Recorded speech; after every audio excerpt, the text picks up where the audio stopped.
పెళ్లి చేసుకుంటారా లేదా ఉద్యోగాన్ని వదులుకుంటారా? కంపెనీ నోటీసులు. కారణం ఇదే.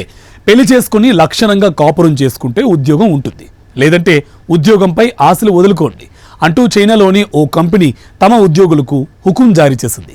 చైనాలోని టాప్ 50 కంపెనీల్లో ఒకటైన షాంటైన్ కెమికల్ గ్రూప్లో 1200 మంది ఉద్యోగులు పనిచేస్తున్నారు. వారిలో అవివాహితులు, విడాకులు తీసుకున్న వారికి కంపెనీ తాజాగా నోటీసులు ఇచ్చింది.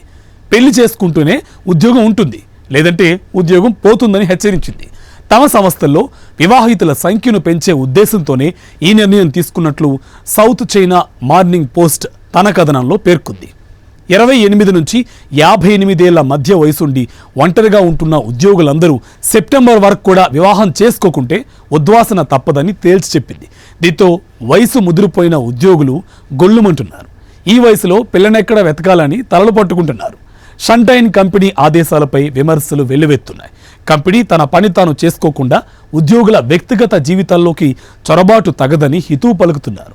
పెళ్లి చేసుకోవాలని ఉద్యోగుల్ని ఆదేశించడం వారి స్వతంత్ర్యాన్ని హరించడమే కాకుండా రాజ్యాంగ విరుద్ధమని ఆగ్రహం వ్యక్తం చేస్తున్నారు.